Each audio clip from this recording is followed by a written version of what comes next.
Olá, que bom estar aqui com você para conversarmos sobre o módulo 1, Educação Infantil, em que falaremos de sentimentos. E por que é importante falar de sentimentos tão cedo? Porque justamente são eles que nos direcionam internamente em busca de algo ou que nos indicam perigos e que mostram como é que a gente está por dentro. Essa, inclusive, é uma forma muito interessante de começar essa atividade. Perguntar para os seus alunos: pessoal, vocês sabem o que são sentimentos? Você pode escrever a palavra e aí eles vão dizer: eu acho que sentimento é isso, é aquilo. Não se preocupe muito com a definição de sentimento. A ideia é provocar. E vocês já sentiram o que hoje, né? Claro que nesse momento do curso a gente vai ajudá-los a dar nomes para sentimentos como raiva, tristeza, alegria, paz, felicidade, mas pode ser que o aluno diga lá: eu tenho um sentimento de sede, eu tenho um sentimento de sono. Não se preocupe agora com a exatidão do termo.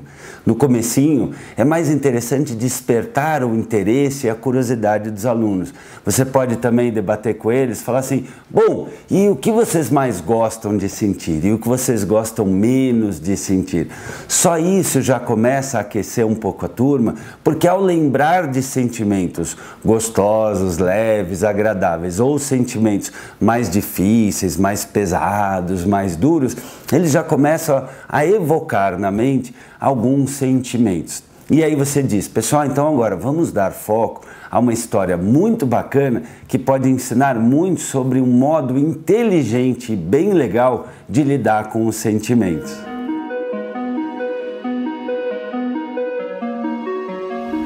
Trabalhar com histórias é um excelente recurso para explorar o mundo da imaginação.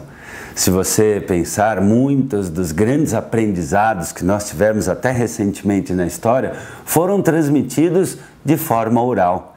Trabalhar histórias, principalmente estas que foram criadas especialmente para essa obra, pode ajudar a se conectar com o mundo mais íntimo do seu aluno, da sua aluna.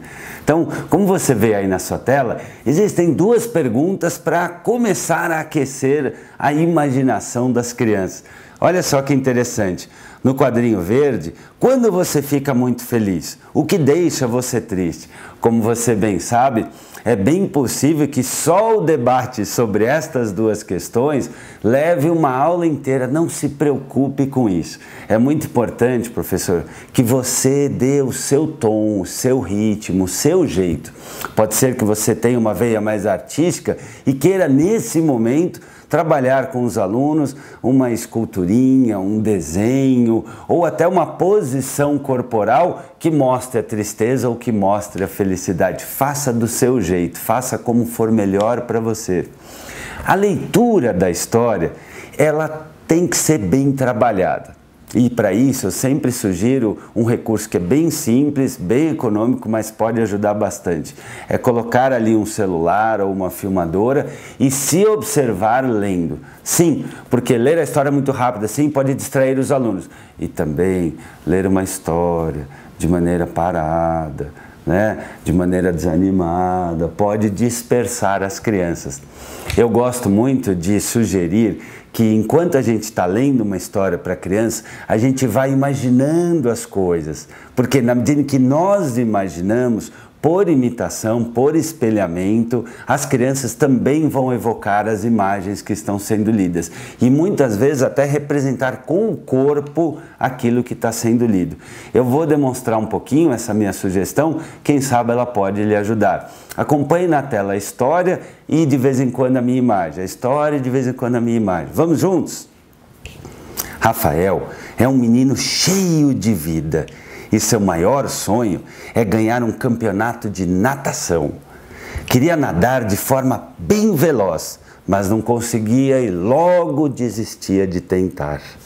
Numa tarde, o avô, seu Joaquim, o encontrou muito triste. Sentou-se ao seu lado e perguntou. Eu, por exemplo, quando estou narrando a história, eu fico imaginando o seu Joaquim como seria. eu vou entrando na história, como eu fiz assim, a natação. Porque, inclusive, quando os seus alunos estiverem te observando lendo, você também está provocando que eles entrem na história. Tá vendo? É o gesto, entre na história. Isso eu aprendi com contadores de história fascinantes, essa dica. Por que você está tão triste? O menino começou a chorar e saiu andando, falando baixinho para si mesmo. Eu não sirvo para nada mesmo. Seu Joaquim foi atrás de Rafael, que respondeu: vovô, eu quero ficar sozinho. Seu Joaquim falou com muito carinho: eu também já tive a sua idade, e quando algo ruim acontecia comigo, em vez de ficar irritado, eu pedi ajuda. Eu não sirvo para nada, vovô, disse o menino, abrindo seu coração. Como assim? Algum amigo seu já lhe agradeceu por algo que você fez? Perguntou o seu Joaquim. Rafael respondeu que sim. Se você não tivesse valor, ninguém iria notar você. Ah, sim, um outro dia mesmo, uma amiga estava com o braço enfaixado e eu a ajudei a carregar as coisas. Na saída, ela me deu o maior sorriso que eu já vi. Poxa, isso é mais um sinal do seu valor, disse seu Joaquim, ainda mais carinhoso. E aí, nessa hora, você faz uma roda de conversa. Trabalha com os alunos sentados ali perto de você. Aliás, essa é uma sugestão que eu dou. Senta pertinho do chão ou senta no chão, traz eles perto de você nessa hora, que a gente está trabalhando uma emoção. E quando a gente tem um contato visual, tudo fica mais quentinho, mais gostoso. E aí, a pergunta disparadora é: você já se sentiu como Rafael? Pode ser que algum aluno diz, não. Pode ser que outro diz, estou me sentindo agora. Pode ser que outro diga, eu não gostaria. E você pode, inclusive, comentar alguma situação em que você já se sentiu assim. Dificilmente nós, como seres humanos, em algum momento não duvidamos do nosso valor. E aí a gente pode ir perguntando, e o que é bom fazer nessa hora? E o que pode nos ajudar? E como a gente gosta que os outros façam com a gente? Alguém tem uma situação bacana para contar a respeito? E assim, explorando que os alunos conheçam as suas emoções e comecem a perceber que nós temos escolhas boas e outras não tão boas em relação ao que sentimos, vamos ajudando-os a desenvolver a inteligência emocional desde cedo. Na sessão Pensar, Sentir e Agir, nós sempre procuramos justamente essa conexão para ajudar o aluno a ver na prática, a perceber de uma maneira mais dinâmica aquilo que está sendo aprendido. Como você vê aí na sua tela, nós temos 4 imagens. Da esquerda para a direita, uma imagem de um menino sorrindo, uma menina assustada, uma menina triste e um menino com expressão de dor. E aí qual é a ideia? É explorar com os alunos como eles percebem os sentimentos dos outros. E por que isso é importante? Porque lá na frente, quando a gente fala de ajudar o aluno a ter um bom projeto de vida, isso implica justamente em uma atitude empreendedora e em habilidades de convivência. 2 questões fundamentais para a nossa vida, para a nossa felicidade. E, segundo pesquisas, nem todas as pessoas têm esta habilidade de perceber quando o outro está triste, com raiva, quando o outro está realmente feliz, quando o outro está com medo. Por isso que educar os sentimentos, educar a sensibilidade, estimular que a gente olhe o outro, ainda mais nos dias de hoje em que as crianças passam tanto tempo jogando videogame, olhando tela. Só para ter uma ideia, uma pesquisa recente mostrou que as crianças brasileiras passam cerca de 4 horas na frente de telas. Isso pode sim levar até uma insensibilidade.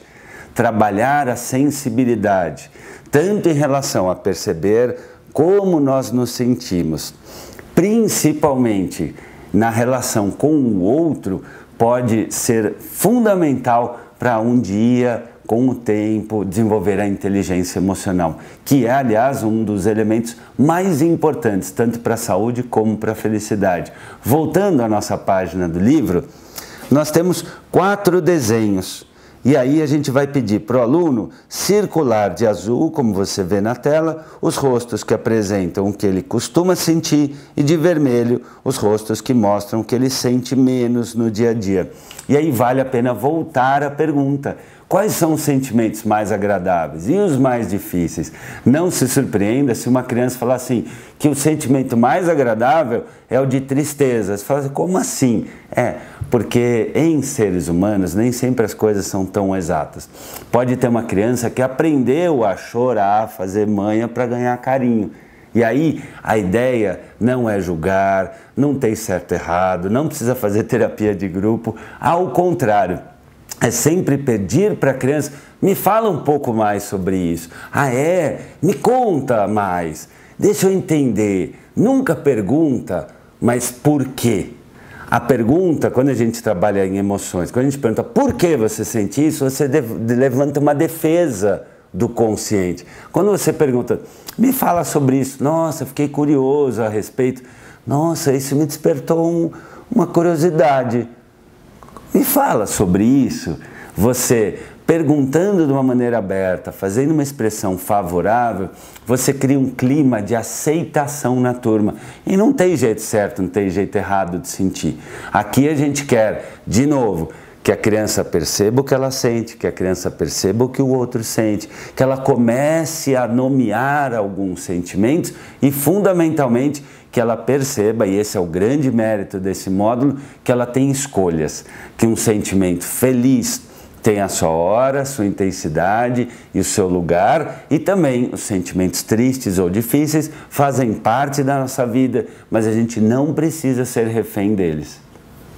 Nessa página agora, nós temos 6 carinhas. Qual é a proposta? Que os alunos pintem de amarelo aquelas que eles gostam mais de sentir, de verde a que mostram sentimentos mais difíceis de lidar, e a ideia depois é eles desenharem uma carinha que expressem o que eles estão sentindo agora. Lembre-se de acolher. Se um aluno estiver com raiva, se o aluno estiver com dor, se o aluno estiver magoado, seja lá o que vier, acolha, agradeça, diga que bom que você está podendo expressar isso, que bom que entre nós existam todos os sentimentos.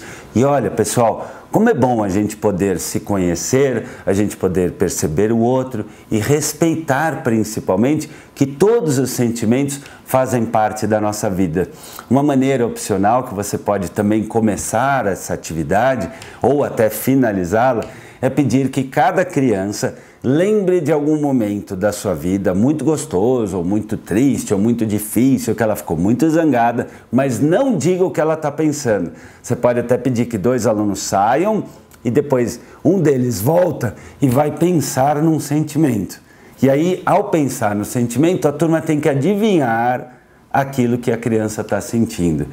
Você pode também passar uma cena de um filminho, de um desenho e pedir para as crianças observarem os sentimentos, estimular a percepção do outro, o olhar do sentimento alheio, o acolhimento e principalmente o respeito absoluto às formas das pessoas sentirem é a grande essência dessa atividade que na prática lá na frente pode ajudar muito a construir a compaixão, a empatia, a relação saudável e harmônica com os demais.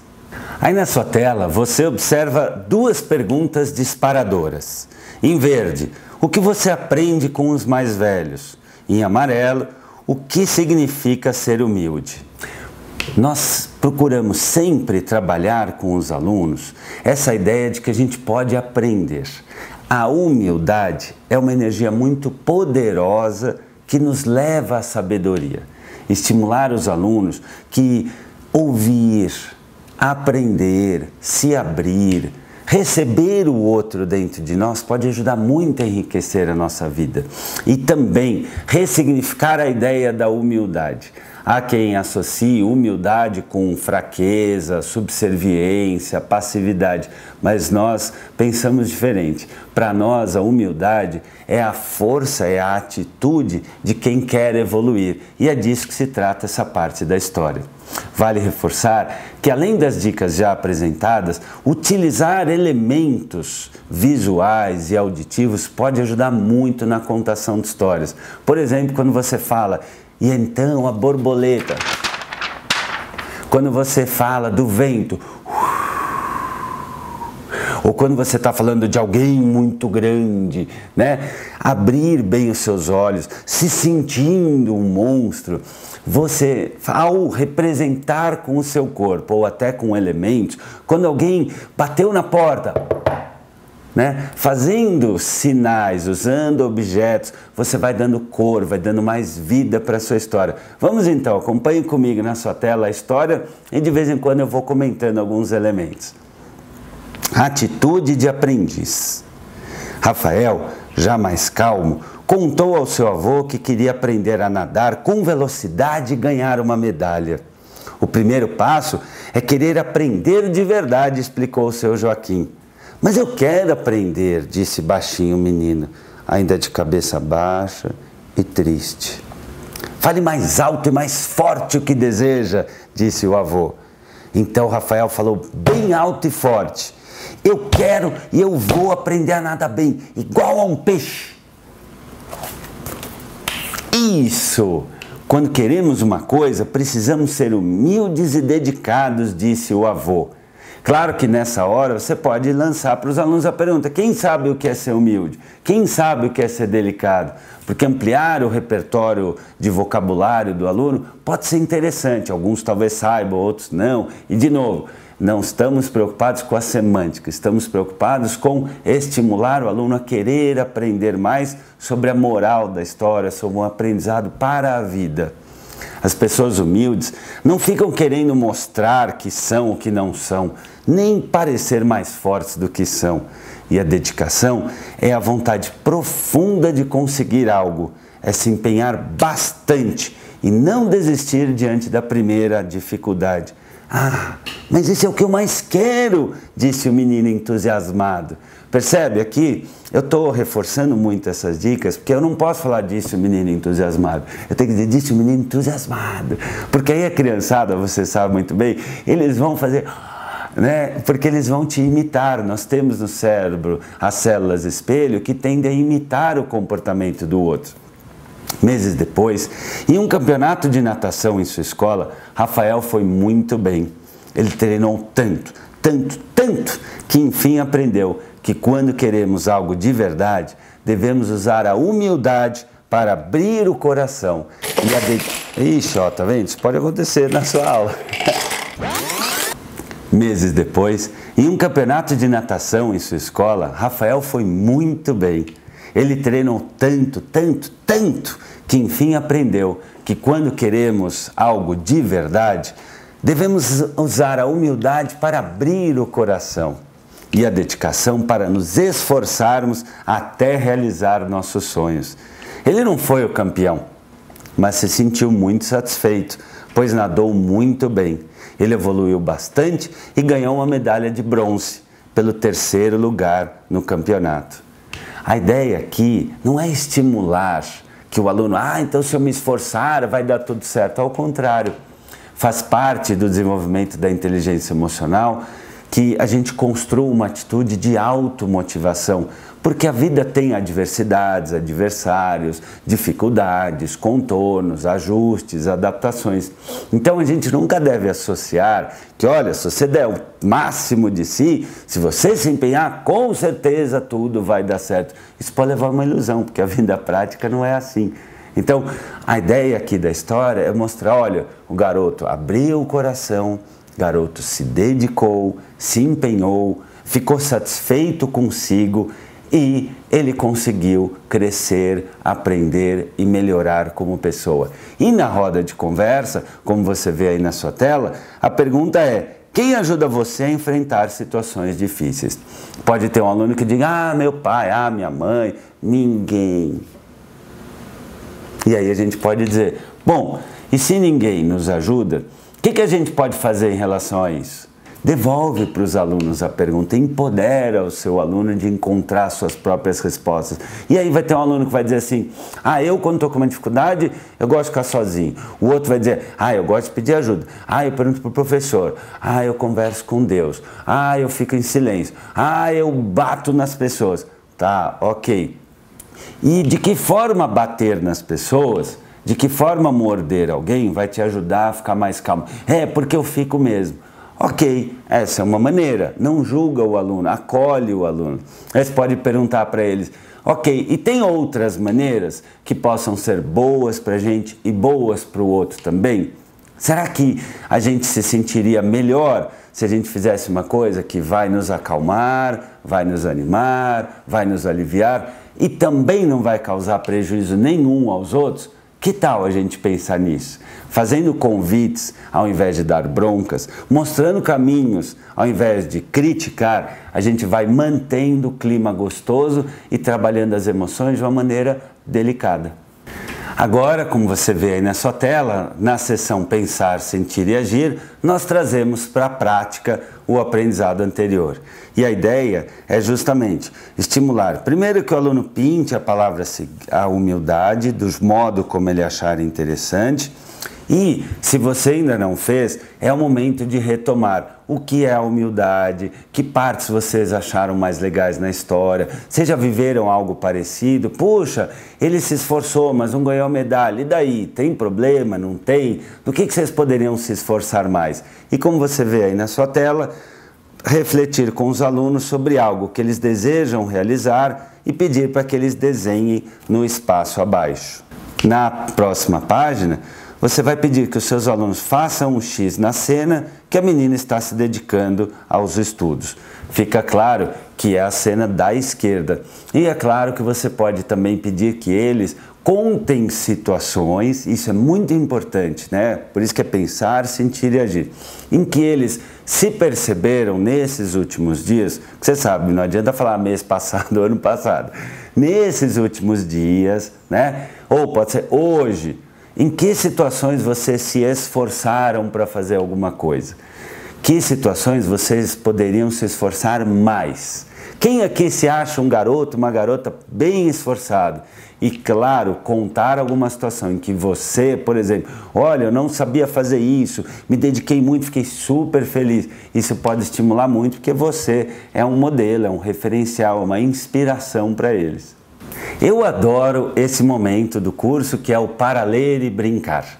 Você vê aí na sua tela essa música tão bonita chamada Ser Criança. E é muito legal, você pode primeiro abrir a atividade com a música e depois debater com os alunos o que é ser criança. Quais são as partes boas de ser criança? O que tem de legal em ser criança? E qual é a parte difícil? E o que tem de ruim? Existe alguma coisa ruim em ser criança? E você vai ver as mais diferentes respostas. Pode ter aluno que fala assim, é muito ruim porque minha mãe não deixa nada. É muito ruim porque eu tenho medo, não sei o quê. Às vezes a gente tem essa ideia, com a cabeça do adulto, que ser criança é só legal. Não, todas as fases têm alegrias e têm dificuldades. E às vezes uma criança pode dizer, é muito ruim porque em casa ninguém me dá atenção. E aí, de novo, você pode dizer, puxa, Laura, obrigado por falar isso. E agora? Vamos pensar, turminha, a Laura confiou em nós, contou uma coisa importante da vida dela. Obrigado, Laura, por confiar em nós. E aí, gente, alguém já se sentiu assim? Você pode até dizer para empatizar com a Laura, sabe que eu também já me senti assim? Mas a gente sempre tem escolhas. O que será que a gente pode fazer com isso? E aí devolve para a turma. Sempre, lembre disso. Escute, acolha, empatize e divida com a turma, estimulando a autonomia, principalmente refletindo junto com eles que escolhas nós temos, porque não tem uma única escolha sobre como lidar com os sentimentos. E na próxima página, a proposta é justamente, como você vê, pintar a cena e depois desenhar ao lado como o aluno se vê. Nós não estamos minimamente preocupados com a exatidão, com a perfeição do desenho e também tampouco de interpretar o desenho. Claro que se você vir algum conteúdo que te chame muita atenção, Em particular, estimula o aluno, fala: Vivian, me chamou aqui a atenção o seu desenho, né? Pô, você segurou, vi que você segurou o lápis com muita força. O que você estava sentindo? Me conta. Porque às vezes tudo que o aluno está pedindo, por meio de um desenho muito forte, por meio dele se recusar a desenhar, ele está pedindo o quê?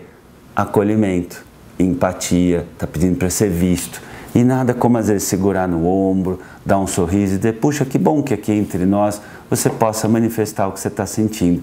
Eu estou do teu lado. E aí, olha, vamos pensar, tem uma coisa legal que a gente pode fazer a esse respeito. E aí você vai mostrando caminhos, acolhendo e conduzindo. Eu pessoalmente adoro essa atividade. Essa sessão Divirta-se, ela pode oportunizar um momento lúdico e ao mesmo tempo bem profundo de aprendizado. Como você vê aí na sua tela, a proposta é que os alunos usem os adesivos para identificar as partes do corpo, mas nós podemos ir muito além disso. Ajudar o aluno a perceber a função simbólica das mais diversas partes do nosso corpo. Você pode inclusive perguntar para os alunos: gente, qual é essa parte do nosso corpo? Existem muitas brincadeiras que você conhece que podem trabalhar por meio de danças, músicas, filminhos, a identificação das várias partes do corpo.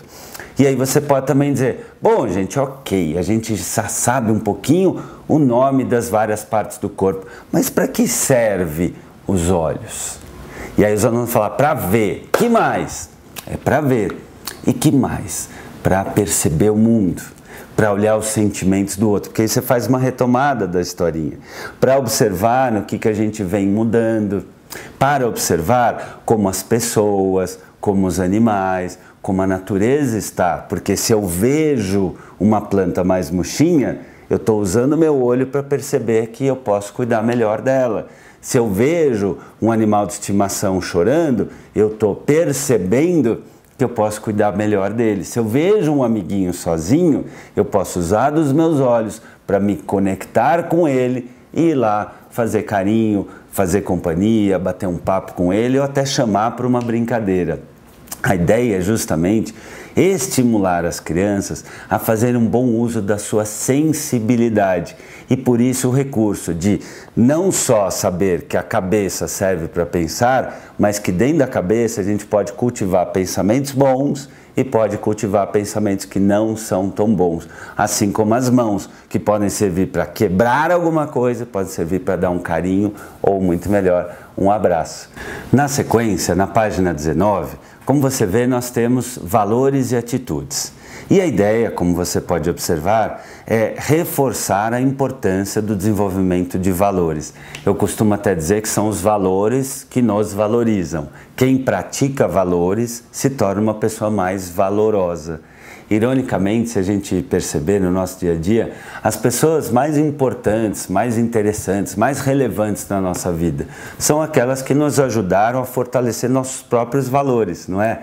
Que nos ensinaram o respeito, que nos mostraram o valor de cultivar a paz, que trouxeram para nós uma situação ou nos ajudaram a construir a felicidade. E você pode até, dependendo da maturidade da sua turma, perguntar para os alunos: o que são valores? A nossa definição oficial é que valores são a nossa bússola interior. Talvez para a sua turma: o que é bússola? O que é? Como é que é? Então, a ideia é que o valor vai conversando com o nosso coração, com a nossa cabeça e dizendo o que é bom fazer, o que não é tão bom fazer. Tem muitas maneiras simples de trabalhar e essa pode ser uma que você pode utilizar com os seus alunos. Você pode olhar no seu livro, a gente sempre define o valor, né? Então, amizade. Ser amigo é brincar, compartilhar os brinquedos com os colegas. É preciso conviver bem com as pessoas que estão ao nosso redor, para que a gente se sinta feliz. E aí você devolve a pergunta para a turma: você costuma compartilhar seus brinquedos com os colegas? Você pode até dizer: olha, hoje de manhã eu estava lá dando café da manhã para os meus filhos e a Raquel não queria dar a geleia para a Sofia. E aí eu falei assim: escuta, você gosta quando alguém divide alguma coisa com você? E aí ela dividiu. Puxa, e foi tão gostoso de ver meus filhos se dando bem. comentar situações suas, da sua família, do seu dia a dia, ou até dizer, sabe, outro dia eu estava vendo, o Vinícius emprestou uma borrachinha para a Sofia, isso foi muito legal da parte dele, isso é o valor da amizade sendo praticado. Ao final de cada módulo, nós propomos uma atividade chamada Diário de Bordo, justamente para ajudar a perceber ao longo da trajetória do curso como é que os alunos estão percebendo, como eles estão significando, como eles estão aprendendo e ter também uma oportunidade de um feedback sobre o crescimento do aluno e principalmente se o que você está procurando transmitir está sendo absorvido por eles. E aí, a ideia, como você observa no seu livro, é trabalhar justamente o que os alunos sentem a partir destas imagens e propor que eles pintem a carinha de acordo com o que eles estão sentindo. Pode ser interessante também você colocar esta proposta de que todas as aulas, ou durante um mês, os alunos vão ter várias carinhas e eles vão poder pintar aquela que eles estão sentindo. Uma outra alternativa é você distribuir círculos pequenininhos de papel e pedir que os alunos escrevam no comecinho da aula, né? Desenhem como é que eles estão se sentindo e ao final, como é que vocês estão se sentindo. Porque esse exercício de perceber como nós estamos sentindo e observar, notar e respeitar os sentimentos dos outros, isso é algo importante para a vida. Não é incomum pessoas adultas que não tiveram essa alfabetização emocional, não praticaram essas atividades de inteligência emocional, confundam, por exemplo, raiva com fome. Não é incomum que as pessoas confundam, às vezes numa entrevista de emprego, por exemplo, medo com tristeza. E é por isso que é tão importante, se você achar que faz sentido, distribua pequenos pedacinhos circulares de papel e os alunos vão pintando uma vez por semana, toda a aula, quanto tempo você achar que faz sentido. Existem até educadores que dão adesivos e os alunos vão colando no peito para identificar como é que eles estão se sentindo.